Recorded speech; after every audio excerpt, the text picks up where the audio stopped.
Aku RM5 sewa. Jadi aku RM5 sewa. Sejam lah, sejam RM5.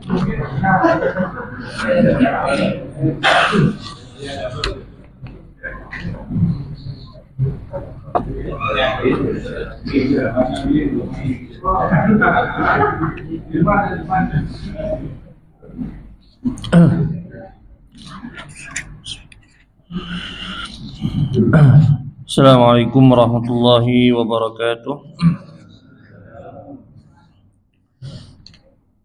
Alhamdulillahi rabbil alamin, wassalatu wassalamu ala ashrafil anbiya'i wal mursalin, Sayyidina Muhammadin wa ala alihi wa ashabihi ajma'in.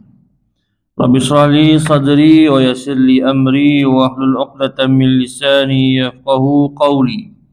Allahumma salli wa sallim wa barik ala Sayyidina Muhammad wa ala alihi wa ashabihi wa man tabi'ahum bi ihsanin ila yaumiddin. Allahumma 'allimna ma yanfa'una wa anfa'na bima 'allamtana wa zidna 'ilman ya arhamar rahimin.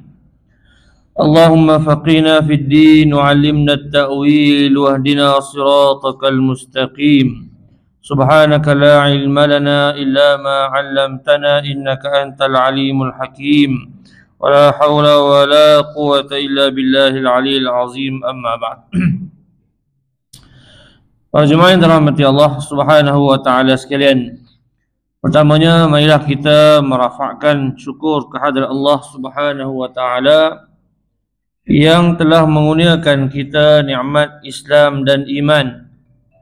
Moga-moga dua nikmat ini berkekalan dalam diri kita sehingga saat kita dipanggil untuk kembali kepada Allah Subhanahu wa taala.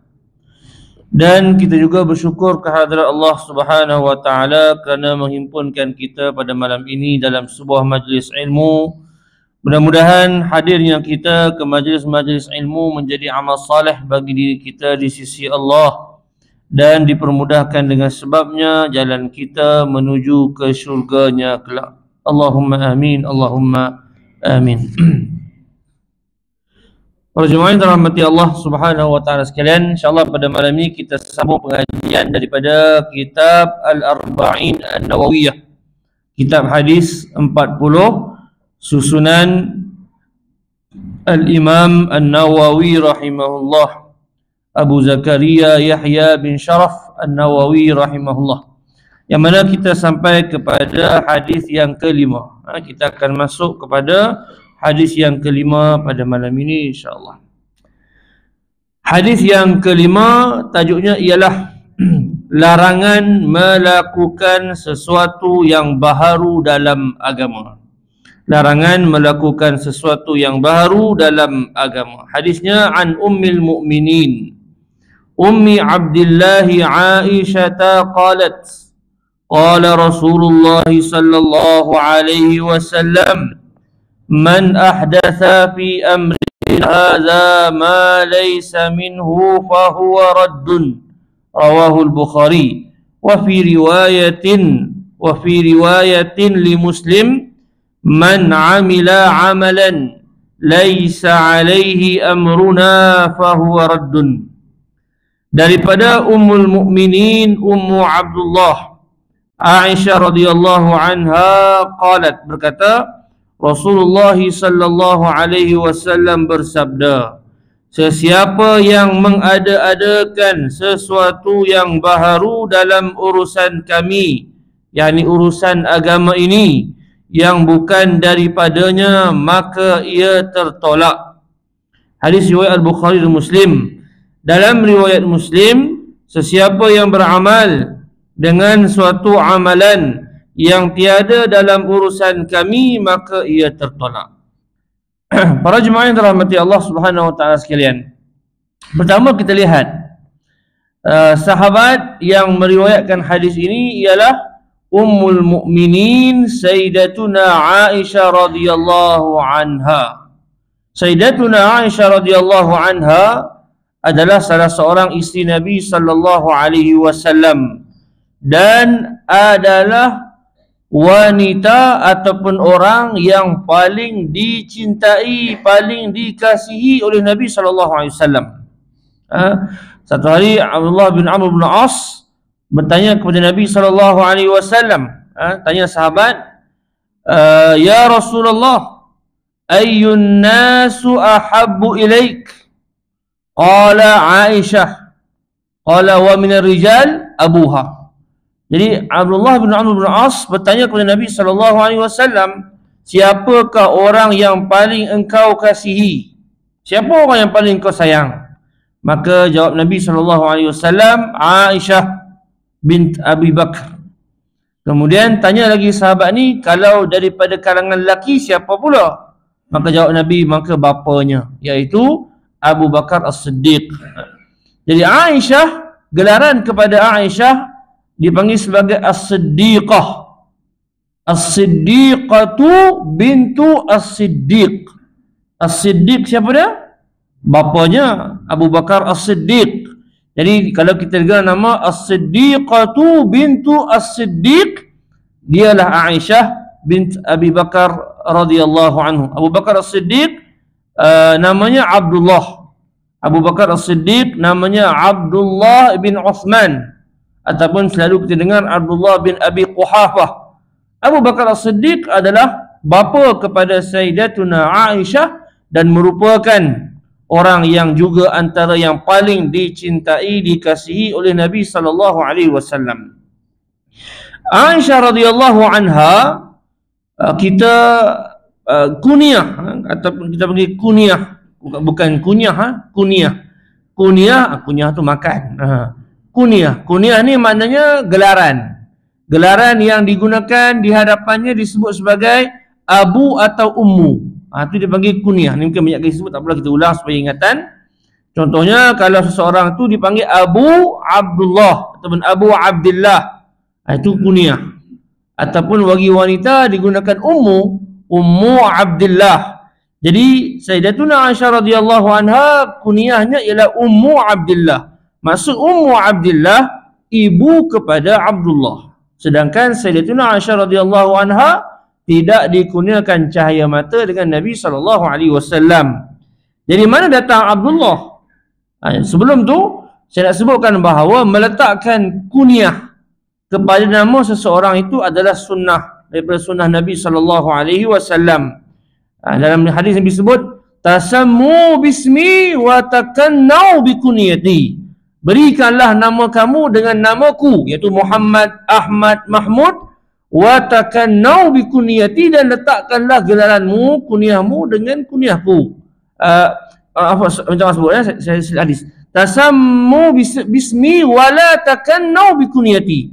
Berikanlah nama kamu dengan namaku, tetapi jangan letakkan kunyahmu dengan kunyahku. Siapa ingat? Apa kunyah Rasulullah? Abu apa? Abu Al-Qasim. Abu Al-Qasim. Jadi kunyah ni adalah suatu yang digunakan, dirujuk di dalam di kalangan para sahabat, dan juga kita boleh meletakkan kunyah bagi diri kita walaupun tidak ada anak. Seperti Aisyah radhiyallahu anha tidak ada anak, tetapi diletakkan Ummu Abdillah. Dan Abdullah di sini ialah Abdullah bin Zubair, iaitu Abdullah iaitu anak saudara dia, yang diberikan kepada, disandarkan kepada anak saudari, bukan Allah bin Zubair, itu sahabat. Maaf. Jadi Ummul Mukminin Ummi Abdillah radhiyallahu anha, Aisyah radhiyallahu anha merupakan salah seorang daripada isteri Nabi dan juga Ummul Mukminin. Aisyah radhiyallahu anha adalah salah seorang isteri, bahkan secara mutlaknya adalah wanita yang paling alim dalam Islam. Tidak ada seorang pun yang lebih alim yang lebih tinggi ilmunya daripada Sayyidatuna Aisyah radhiyallahu anha. Kenapa? Kerana Sayyidatuna Aisyah tinggal bersama dengan Nabi. Yang tu yang pertama, kerana beliau adalah isteri Nabi. Dan yang kedua, kerana Sayyidatuna Aisyah radhiyallahu anha dinikahi oleh Rasulullah sallallahu alaihi wasallam dalam keadaan usianya yang remaja. Jadi maknanya beliau mempunyai ingatan yang kuat, mempunyai kefahaman yang tajam. Jadi disebabkan itulah ini faktor-faktor yang menjadikan Sayyidatuna Aisyah radhiyallahu anha antara wanita, bukan antara, bahkan yang paling alim di kalangan para sahabat wanita kepada Rasulullah sallallahu alaihi wasallam. Satu perkara yang menarik ya, Sayyidatuna Aisyah radhiyallahu anha wafat pada usia 66 tahun. Sebagian para ulama sebut pada usia 63 tahun. Begitu juga dengan bapanya Abu Bakar As-Siddiq, wafat pada usia 63 tahun, sama dengan umur Nabi SAW. Bahkan Sayyidina Abu Bakar As-Siddiq lahir lewat 2 tahun, wafat pun lewat 2 tahun daripada Nabi SAW. Ini adalah antara tanda-tanda bahawa mereka sangat mempunyai kedudukan yang tinggi, yang rapat dengan Nabi SAW.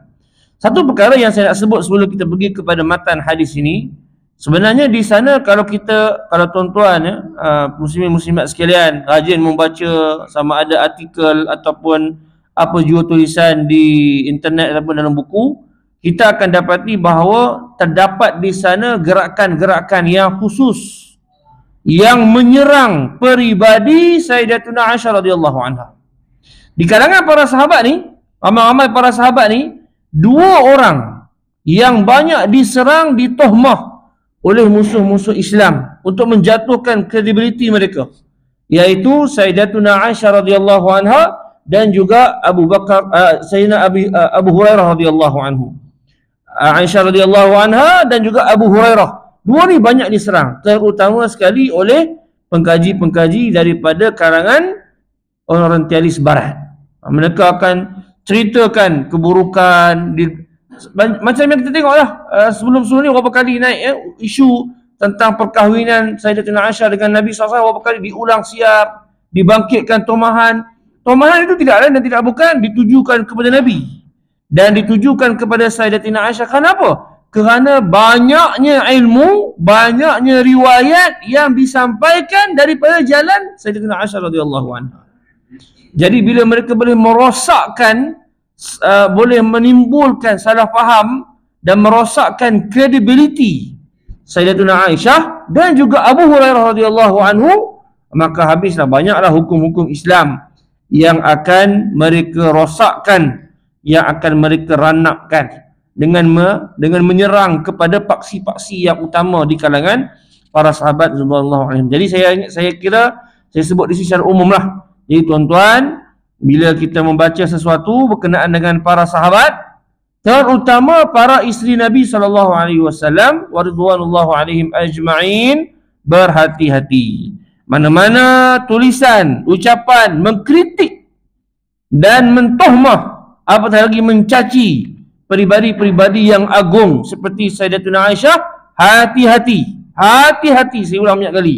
Jangan sesekali kita terpalit dengan apa jua bentuk tomahan. Mereka adalah orang yang diridai oleh Allah Subhanahu wa taala. Islam berdiri di atas jasa-jasa mereka. Jangan kita sesekali merendah-rendahkan ataupun terikut-ikut merendah-rendahkan individu-individu yang agung seperti ini. Baik, itu ringkas tentang Sayyidatuna Aisyah radhiyallahu anha. Hadis ini Nabi SAW bersabda, "Man ahdatha fi amrina hadza." Man ahdatha, sesiapa yang ahdath. Ahdath bermaksud mengada-adakan. Maksudnya mereka cipta, melakukan, memperkenalkan sesuatu yang baru. Ahdath maksudnya benda tak ada diadakan. Benda tak ada lalu diadakan. Kalau kita lihat kalimah ini, ahdath, dia secara umum banyak makna, tapi saya nak tumpukan kepada 2 makna yang besar. Iaitu ahdatsa bermaksud mewujudkan sesuatu yang baru, yang tidak ada sebelumnya. Baik. Perbuatan mewujudkan, mencipta, memperkenalkan sesuatu yang baru, dia berlaku dalam dua perkara. Pertama, berlaku dalam perkara berkaitan agama, urusan agama. Sama ada ibadatnya, akhlaknya, muamalatnya dan sebagainya lah. Bila disebut agama, maka merangkumilah bermacam-macam. Ibadatnya, akidahnya dan juga sebagainya. Jadi dalam urusan agama, pertama mengadakan perkara yang baru dalam urusan agama. Yang kedua ialah mereka cipta, mengada-adakan, memperkenalkan perkara baru dalam urusan dunia. Jadi kita dua perkara di sini.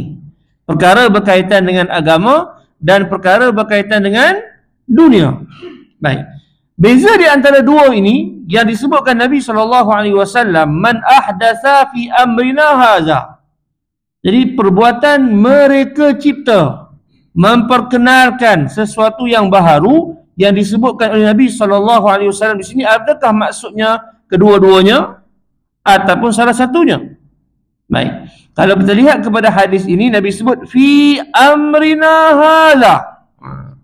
Apa maksud fi amrina hadza? Dalam urusan kami, iaitu urusan agama. Jadi yang dimaksudkan dalam hadis ini ialah melakukan perkara baharu yang berkaitan dengan urusan agama. Baik, sebelum kita pergi kepada perkara tersebut, kita lihat sikit tentang apa hukumnya kita mereka cipta, mengada-adakan sesuatu perkara yang dalam urusan dunia. Apa maksud urusan dunia? Iaitu urusan yang kita buat bukan dengan niat ibadat. Bukan kita buat itu urusan ibadah. Contoh, banyaklah tuan-tuan kalau nak sebut kan. Urusan dunia ni banyaklah. Contohnya hari ni kita ni pakai mikrofon. Sembahyang, imam pakai mikrofon. Itu urusan dunia. Kemudian kita contohnya kita buat surau macam ni. Kemudian kita bentang kapet warna apa, biru ke, warna hijau ke, warna merah ke. Kemudian dalam urusan-urusan dunia seharian, seperti kenderaan kita, berbagai-bagai bentuk kenderaan yang kita ada, rumah kita, itu semua urusan dunia. Jadi dalam urusan dunia, hukumnya adalah harus.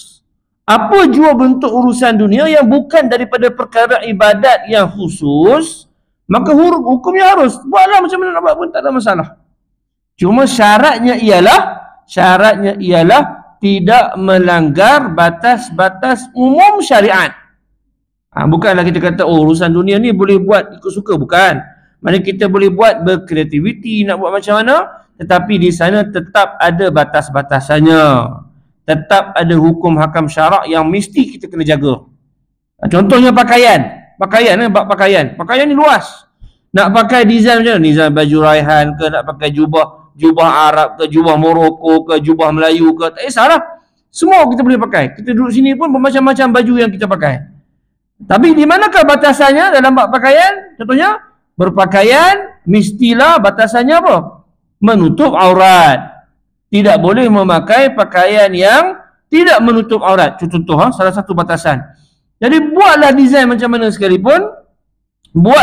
sekalipun desain baju dan sebagainya, asalkan pakaian tersebut menutup aurat. Apa maksud menutup aurat? Panjanglah pula bab tu kan. Tak payah ikutlah setakat tu kan. Tak lagi panjang pula bab huraian menutup aurat, tak habis hadis kita ni.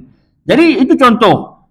Itu salah satu larangan lah, salah satu batasan dalam bab pakaian. Banyak lagi tidak menutup pakaian yang menutup aurat, pakaian yang tidak membazir, pakaian yang tidak merupakan daripada libas syuhrah. Banyak lagi dia punya garis panduan. Secara umum kita boleh reka, kita boleh buat pakaian macam mana yang kita nak, bentuk, warna dan sebagainya, asalkan kita jaga batas-batas yang umum. Itu maksud dia mengada-adakan sesuatu dalam urusan dunia. Diharuskan asalkan kita menjaga batasan-batasan umum. Jadi hadis yang kita baca bukanlah itu maksudnya. Hadis yang kita baca ini ialah mengada-adakan sesuatu, mewujudkan sesuatu, mereka cipta sesuatu yang baharu dalam urusan agama.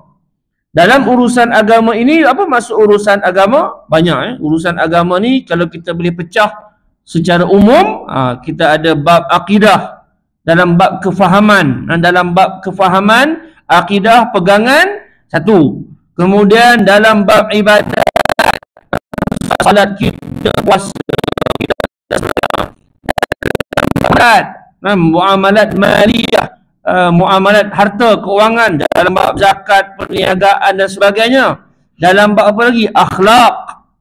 Jadi kita boleh antaranya berkaitan urusan agama ni ialah akidah, ibadah, muamalat, akhlak. Jadi semua ni adalah urusan agama yang mana kita tidak dibenarkan untuk memandai-mandai, mereka cipta, mengada-adakan sesuatu amalan yang tak pernah ada dalam Islam. Kita sendiri yang buat.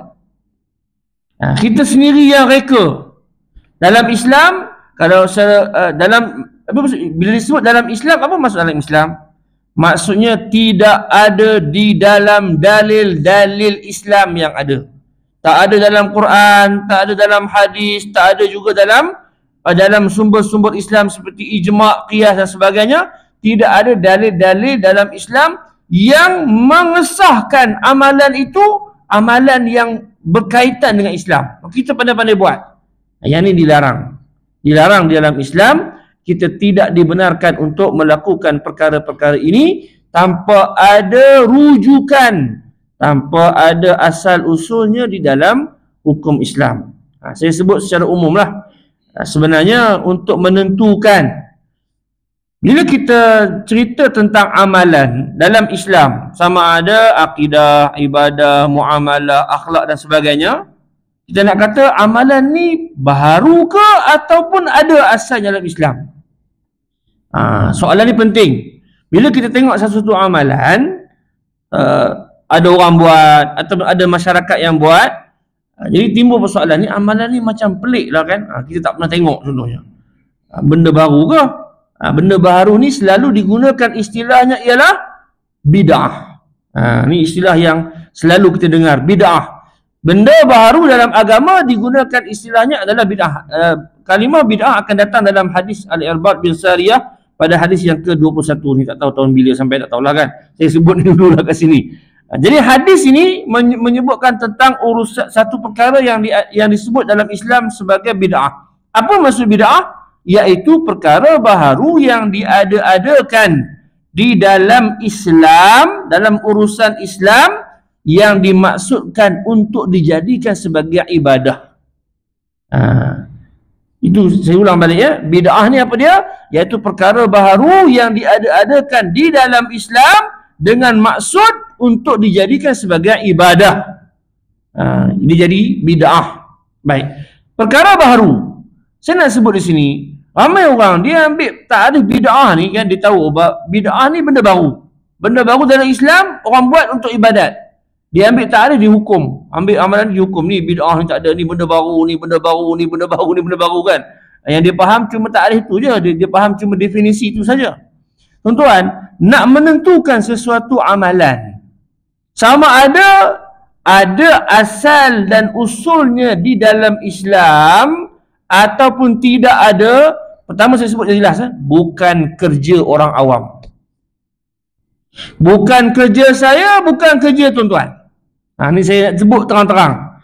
Sebab apa? Sebab nak mengelakkan daripada betapa ramainya orang, dia hanya faham 2-3 perkara daripada urusan agama, dia mengaji pun sekejap-sekejap ni kan, kemudian dia mula hukum. Yang ni bid'ah, yang ni sesat, yang ni begini dan ni begini. Tak boleh.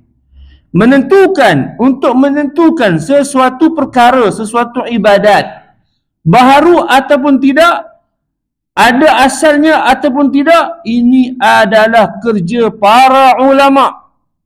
Sebab apa saya kata kerja para ulama? Sebab benda baru ni tuan-tuan, kalau kita nak kata benda tu baru, kita kena tahu dulu benda yang ada. Betul tak? Benda baru ni maknanya benda yang tidak ada sebelumnya. Tapi bila kita nak tahu benda tu baru ataupun tidak, kita kena tahu dulu apa yang dah ada. Jadi soalan kita, tahu ke tuan-tuan semua apa yang ada dalam Islam? Nampak? Kita nak kata ni benda baru ni bid'ah, benda baru, tak pernah dibuat. Dia mudah aje. Benda ni bid'ah, tak pernah buat zaman Rasulullah. Tu dia jawab hujah dia. Benda ni baru, tak pernah buat zaman Rasulullah, bid'ah. Simple aja hukumnya, tak boleh tuan. Tak boleh macam tu. Kerana menghukumkan sesuatu itu sebagai baharu dalam Islam, dia kena tahu dulu apa yang dah ada. Jadi nak tahu apa yang dah ada dalam Islam tu, dah mengaji habis ke semua yang dalam Quran, yang dalam hadis, yang dalam ijma' ulama', dalam hukum-hukum syarak yang ulama' dah dibahas, tu kena tahu semua. Barulah boleh tahu, barulah boleh hukum, ni baru, tak ada dalam Islam. Yang jadi masalahnya ialah hukum dulu. Hukum dulu, ni bid'ah. Lepas tu kaji-kaji, ada rupanya, minta maaf kan. Ini masalah. Tak boleh ya. Ini bukan kerja orang awam, ini bukan kerja kita untuk menentukan. Jadi ringkasannya saya tak nak panjang dalam bab ni sebab apa? Sebab kalau saya hurai panjang, sebab bukan kerja kita. Jadi ringkasnya untuk mengetahui sesuatu perkara itu. Sama ada ia adalah perkara baharu yang dikatakan sebagai bid'ah ataupun tidak, maka rujuklah kepada para ulama'. Mereka lah yang akan menjelaskan sesuatu amalan itu bid'ah ataupun tidak bid'ah. Yang akan menjelaskan kepada kita asal usul dalil-dalilnya daripada Al-Quran, daripada hadis, daripada ijma', daripada qiyas, daripada istihsan, daripada semua masalah sebenarnya ada 11, 12 dalil syarak yang dirujuk oleh para ulama'. Mereka lah yang akan jelaskan. Jadi sebenarnya saya ulang balik lagi sekali, penting untuk saya ulang untuk menentukan sesuatu perkara itu sama ada ia perkara baharu yang dikata sebagai bid'ah ataupun tidak, bukan kerja orang awam, sebaliknya ia adalah kerja para ulama. Jadi tuan-tuan, balik kepada ayat Al-Quran Allah sebut fas'alu ahla zikri in kuntum la ta'lamun. Bila kita jumpa satu amalan yang kita rasa perkara itu tak pernah kita dengar, tak pernah juga kita beramal, jangan terus kita hukum ini sesat. Tapi sebaliknya rujuklah kepada para ulama, tanyalah mereka sama ada amalan tersebut ada asal usulnya daripada agama ataupun tidak. Jadi ulama yang akan jelaskan perkara-perkara tersebut kepada kita. Tetapi kaedah umum yang kita kena faham daripada hadis ini ialah siapa mereka benda-benda baru, siapa yang mereka cipta mengada-adakan perkara baru, perkara itu tertolak. Kenapa kena faham kaedah ni? Sebab kita tak boleh suka-suka nak mereka amalan. Mereka mencipta amalan. Contoh saya bagi contoh lah kan. Bagi contoh baru faham sikit. Contoh kita solat. Kita solat subuh 2 rakaat, solat zuhur 4 rakaat, solat asar 4 rakaat. Jadi kita ni rajin bangun solat kan. Kita pun pelik, kenapa subuh 2 rakaat je? Saya main subuh ni tak puas lah 2 rakaat ni. Tambah lagi lah. Sepatutnya subuh ni kena 6 rakaat, bukan 2, dia kata. Dia pun tambah subuh 2 rakaat. Sebab semangat, niat bagus lah, niat bagus, dia nak buat ibadat kan, nak lebih. Sebab dia nak solat subuh ni kata banyak pahala ni, jadi banyak rakaat, banyak lagi pahala. Dia pun pandai-pandai buat. Maka ditambahkan rakaat salat subuh daripada 2, dia tambah jadi 4 rakaat ke 6 rakaat. Maka itu bid'ah. Jelas bid'ah. Tidak ada lagi keraguan. Ustaz kata tadi kena tujuk para ulama, kena kaji. Tuan-tuan, ada ke solat subuh 3 rakaat? Itu bukan mudah. Perkara yang maklum minad din bi darurah, maklum daripada agama. Itulah ibadat yang kita dengar, yang kita belajar daripada yang Nabi ajar kepada para sahabat sampailah kepada kita. Solat subuh 2 rakaat, tak ada 3, tak ada 4, tak ada 5, tak ada 6. Jadi perkara yang macam ni tak payahlah rujuk, jelas-jelas lah. Tengok orang sembahyang subuh 3 rakaat, sabar. Tanya para ulama dulu, tak payah tanya lah tuan. Benda-benda jelas yang macam tu tak payah tanya lah kan. Contoh yang solat sunat, solat sunat. Nabi ajar kepada kita solat sunat qabliyah sebelum subuh 2 rakaat. Bukan 4, kita buat 4. Tak boleh lah. Jadi bid'ah kita buat benda yang Nabi tak ajar, benda yang diketahui dalam Islam. Jadi apa jua amalan-amalan? Banyak lagi contoh kalau saya nak bagi. Puasa contohnya, puasa. Bab puasa ni kita tahu, puasa-puasa wajib, puasa Ramadan, puasa sunat Khamis, puasa sunat hari Isnin, Khamis, puasa sunat 3 hari dan sebagainya. Tiba-tiba kita rasa kita dah puasa rajin kan, kita pun rasa, saya rasa kan, dia duduk saja kan, saya rasa lah kan,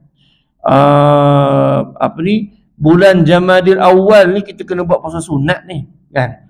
Ada yang kata kita buat puasa sunat 1 Jamadil Awal, contoh lah kan. Tuan-tuan dengar? Tak ada lah kan, sebab benda tu bid'ah lah. Dia puasa tu betul, tetapi dia ikat dengan masa seperti puasa di awal bulan yang tak pernah ada dalam Islam.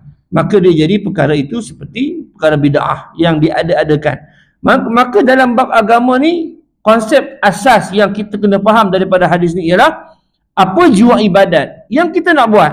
Walaupun niat kita baik, niat kita kerana bersungguh-sungguh melakukan ibadat, pastikan amalan ibadat tersebut mempunyai asal usulnya daripada Islam, asal usulnya daripada Al-Quran, daripada hadis, daripada dalil-dalil yang lain. Dan saya ulang balik, menetapkan asal usul sesuatu amalan bukanlah kerja orang awam. Sebaliknya ia adalah kerja para ulama yang akan menjelaskan kepada kita perkara ini ada asalnya ataupun tidak ada asalnya dalam Islam. Kerana apa? Kerana kalau kita sengaja mengada-adakan, mereka cipta amalan-amalan baru walaupun dengan niat untuk memperbanyakkan pahala kita, Nabi sebut kesannya apa? Fahuwa raddun. Raddun. Rad, mardud. Rad ni lawannya qabul. Ditolak. Tolak lawannya diterima. Jadi bila kita buat amalan yang memang tidak ada asal usul dalam Islam, dalam hukum syarak, walaupun kita buat tu memang nak pahala bersungguh-sungguh, penuh ikhlas, maka amalan tersebut Allah Ta'ala tolak. Oh gila. Kita dah luangkan masa kita dah keluarkan wang ringgit kita, tenaga kita buat ibadat yang tak tahu asal muasalnya dalam Islam, maka Nabi kata fahuwa raddun, maka amalan tersebut akan ditolak. Bila ditolak, ada pahala? Tak ada pahala. Tidak ada pahala. Silap-silap, bawa dosa pula. Sebab kita beribadat kepada Allah dengan cara yang tidak diajarkan oleh Allah Subhanahu Wa Taala dan juga Rasulullah Sallallahu Alaihi Wasallam. Jadi, perkara ni kita kena hati-hati ya. Saya sebut kepada tuan-tuan, bila kita mendapat sesuatu amalan diajarkan oleh sesiapa sekalipun, sebelum kita beramal, rujuklah kepada para ulama. Rujuklah kepada orang-orang yang tahu. Tanyalah seorang, dua orang ataupun tiga orang.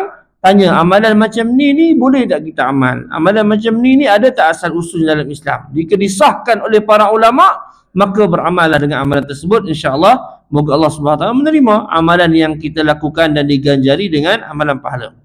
Para jemaah yang dirahmati Allah SWT sekalian, satu perkara lagi kepentingan hadis ini. Hadis ini merupakan pelengkap kepada hadis niat.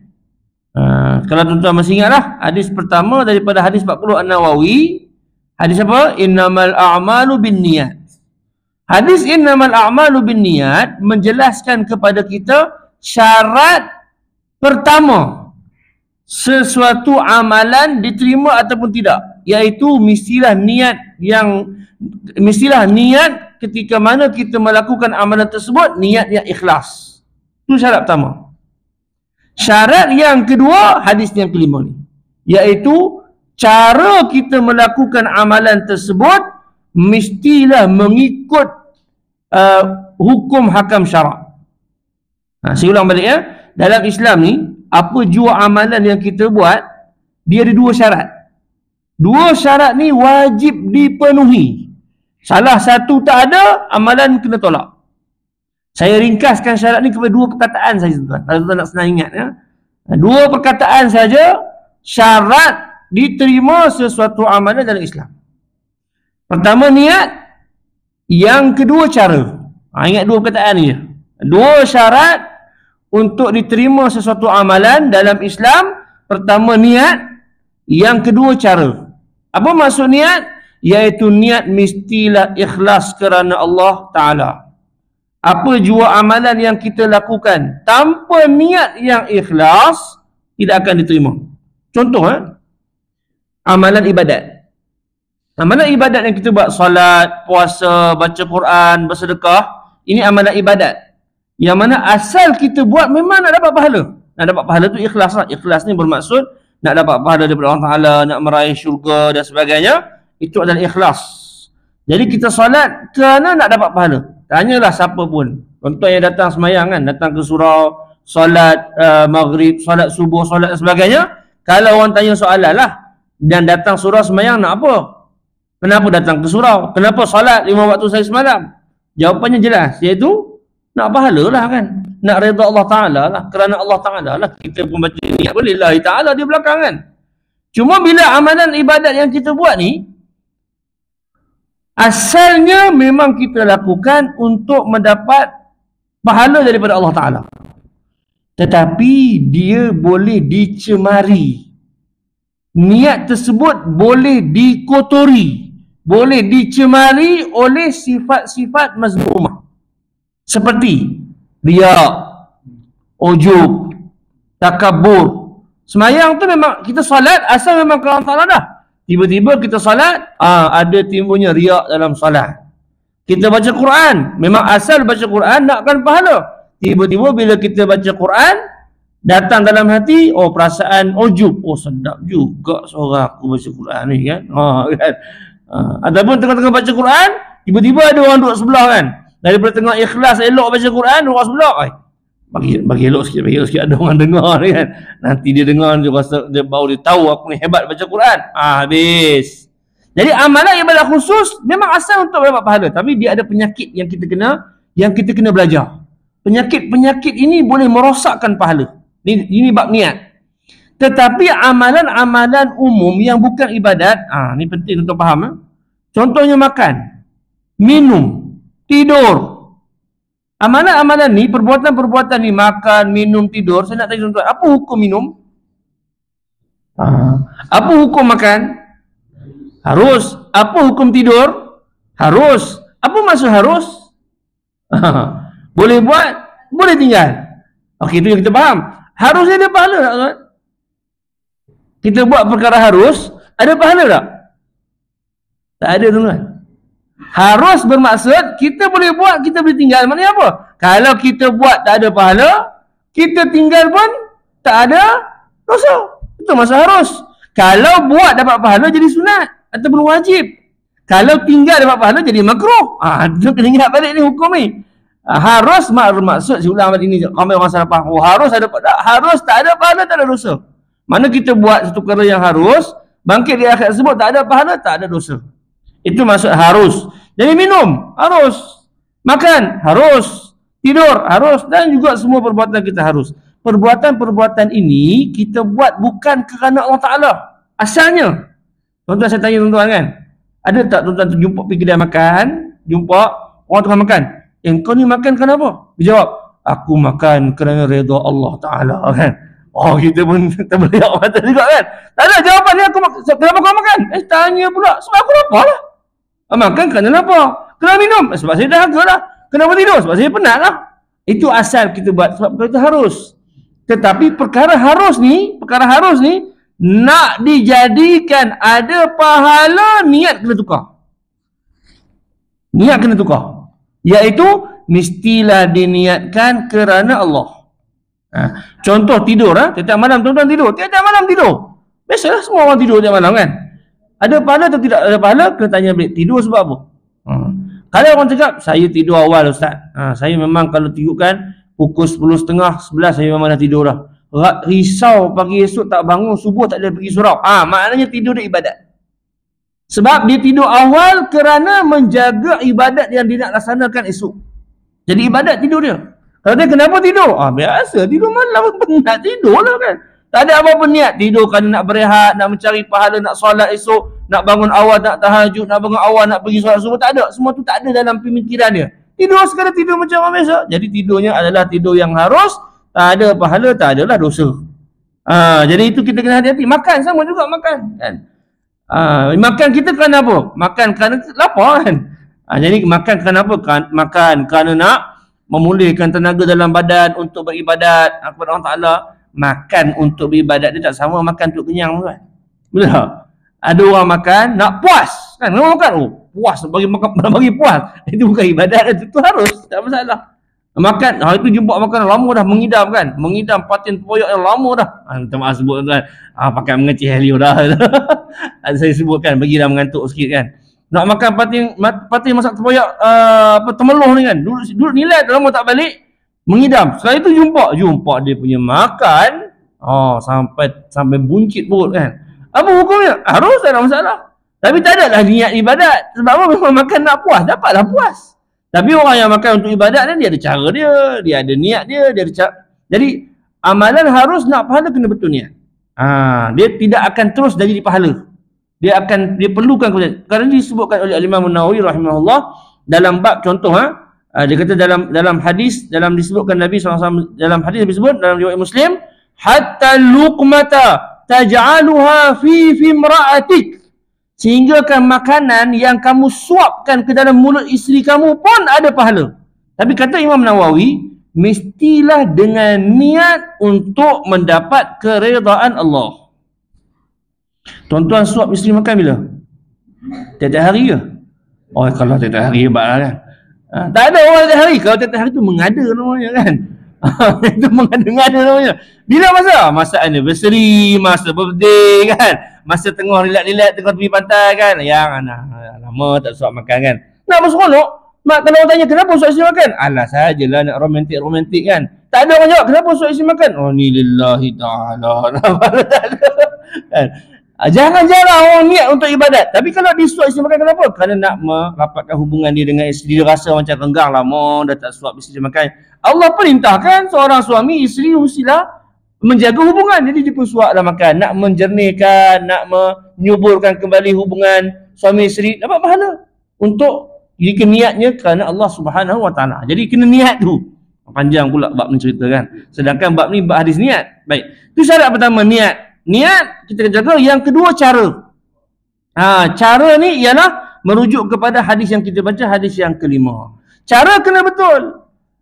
Maksud cara kena betul ialah cara mengikut syarak, mengikut undang-undang dan juga hukum hakam syarak. Tak boleh kita nak langgar. Contoh yang selalu orang sebut lah kan. Contoh yang selalu orang sebut, walaupun ni bukan contoh daripada orang Islam lah. Selalu orang sebut tentang Robin Hood. Robin Hood, tahu kan cerita Robin Hood kan? Niat dia bagus lah. Niat dia bagus. Apa dia? Nak tolong orang miskin. Nak bagi bantuan kepada orang miskin. Caranya rompak harta orang kaya. Jadi dia betul lah syarat pertama. Dia bukan orang Islam lah. Kita ambil contoh sebagai contoh kita tahu kan. Syarat pertama dia komplit lah. Niat dia bagus lah. Tapi caranya salah. Maka tidak diterima dia. Tapi dia bukan orang Islam lah. Saya sebut sekali lagi kan. Sama juga kita orang Islam. Nak tolong orang, tengok orang miskin ramai ni kan. Jadi kita rompak harta-harta orang kaya-kaya ni untuk kita bantu orang miskin. Maka amalannya tidak diterima oleh Allah Subhanahu Wa Taala kerana walaupun betul niatnya tetapi caranya salah. Saya selalu sebut bila baca bab ni saya selalu teringat, walaupun tak ada kena-mengena sangat, teringat tentang orang kalau curi ayam kan. Kalau curi ayam, curi kambing, kalau dia nak makan dia sembelih kan tuan. Sembelih tak? Tak payah sembelih, dah haram kan. Dah haram. Tapi dia tahu cara kena betul. Niat, yang ni contoh niat salah, cara betul kan. Niat nak makan, betul lah nak makan. Lapar nak makan, nak bagi tenaga. Tapi cara salah. Apa curi ayam. Tapi dia tak mau salah 2 kali, dia sembelih jugalah kan. Kalau ikutkan tak payah sembelih lah. Dah curi ayam tu, kau katok kepala bagi pecah, bagi makan je lah. Kalau dia buat macam tu 2 kali haram. Haram mencuri, haram makan daging yang tak, dia sembelih. Jadi dia kata cukuplah sekali haram, tak mau 2 kali, dia sembelih. Itu contoh yang kita boleh sebut. Baik, jadi hadis yang kelima ini ialah menyebutkan tentang cara. Jadi cara kita melakukan amalan mestilah bertepatan dengan hukum hakam syarak. Tak boleh kita nak memandai-mandai, tak boleh kita nak mereka cipta cara-cara yang kita nak mengikut nafsu, mengikut syahwat, kita tak boleh. Kita kena ikut cara yang ditunjukkan oleh Islam, iaitu dengan kita merujuk kepada para ulama. Yang ini kita kena tahu, cara ni kita kena belajar. Tak boleh kita nak mengetahui cara, nak mengetahui tentang kaedah beramal, beribadat, ini kena ilmu. Sebab itulah kita kena datang kuliah, mengaji dan sebagainya, dengar syarahan dan huraian supaya kita sentiasa itu yang kita belajar fardu ain, belajar hukum hakam fiqh dan sebagainya untuk mengetahui cara yang betul. Kadang-kadang kita buat amalan betul dah, niat kita ikhlas nak cari pahala, nak cari keridaan Allah, tetapi cara kita salah. Alangkah ruginya. Kita takut lah. Kita risau cukup bab ni cukup risau. Sebab apa? Sebab takut ni bila kita depan Allah Ta'ala, bila dihadapkan depan Allah Ta'ala, ditimbang, dibuka, dikira, dihisap amalan-amalan kita yang banyak tu, rupa-rupanya tak betul cara. Ataupun rupa-rupanya niat kita tersalah. Sebab itulah kita kena mengaji. Dalam Islam, amalan kita mesti dilandasi dengan ilmu. Tak boleh kita nak suka-suka hati. Jadi kita kena belajar insya-Allah supaya dua syarat ni, niat, cara. Tuan ingat ni, niat, cara. Dua ni saya rumuskan syarat asas untuk sesuatu amalan kita dalam Islam diterima oleh Allah Subhanahu wa taala. Para jemaah yang dirahmati Allah Subhanahu wa taala, saya kira cukuplah setakat tu untuk hadis yang kelima ini. Dah masuk waktu ke? Belum. Ada berapa minit? 4 minit lagi. Kelas habis awal ni. Saya suka kelas habis awal. Jangan-jangan tuan-tuan jemput penceramah habis awal kan. Nak masuk hadis baru panjang lah pula kan, hadis nombor 6. Ada soalan ke? Saya buka kejap kalau soalan.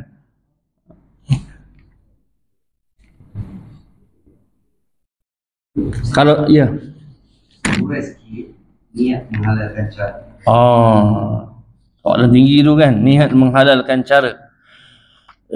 Sebenarnya itu adalah kaedah yang salah lah.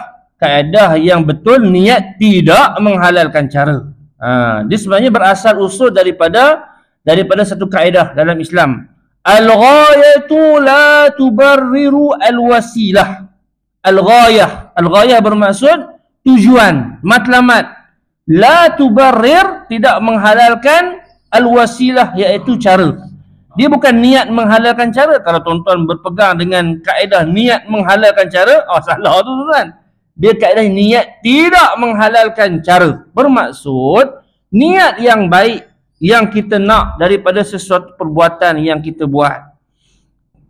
Dia sebenarnya dua-dua perkara ini boleh dipakai dalam bab agama, dalam bab dunia pun sama. Dalam bab agama terutama sekali lah, dalam bab agama, niat yang baik tidak boleh menghalalkan apa jua cara yang kita nak. Kita nak beribadat kepada Allah Ta'ala. Kita nak mendekatkan diri kepada Allah Ta'ala. Tiba-tiba cara kita buat cara kita. Tuan-tuan, saya minta maaf sebut satu cara, satu benda. Kalau tuan tengok dalam video dokumentari, ada orang sampaikan dia berzina untuk mendekatkan diri kepada Allah Ta'ala. Saya sebut dokumentari ada, saya tak nak sebutlah dokumentari tajuk tu. Memang ada. Dia buat bahkan tempat tu saya tak nak sebut, bukan di Indonesia lah, berada di satu negara di jiran kita. Tempat tersebut memang kita kalau bahasa kasarnya ialah tempat pelacuran. Tetapi orang yang datang situ yang berzina semuanya menganggap zina yang dilakukan di situ adalah mempunyai pahala, mendekatkan diri kepada Allah Subhanahu Wa Taala. Tuan-tuan tengok, kalau dibiarkan kepada manusia untuk berfikir dan juga mereka cipta amalan sampai ke tahap begitu tuan-tuan. Perbuatan zina adalah maksiat, dosa. Tetapi bila dia jadikan zina sebagai ibadat, dia jadi dua. Dosa, maksiat dan juga bid'ah. Dia jadi bid'ah. Dia tak jadi bid'ah kalau semata-mata dosa di zina. Tetapi bila dia berzina dengan niat ibadat, dia akan jadi maksiat plus bid'ah. Sebab mereka-reka benda yang bukan kata mereka lagi dah, memutar balikkan amalan. Saya bawa contoh ni yang paling kasar sebab apa? Sebab kalau begitu pun, kalau perbuatan zina yang memang maklum dalam agama dosa besar, ada orang Islam boleh anggap dia sebagai amalan ibadat, apatah lagi kalau perkara-perkara lain yang kecil. Ini contoh perbuatan niat yang baik menghalalkan cara. Bukan menghalalkan cara, menghalalkan maksiat. Dan ini bukan khayalan tuan-tuan, ini memang real berlaku dalam dunia hari ini. Cuma Alhamdulillah bukan kat Malaysia lah. Ini saya sebut. Jadi kalau zina yang berat itu pun ada orang buat begitu, apatah lagi perkara-perkara lain yang lebih ringan daripada zina.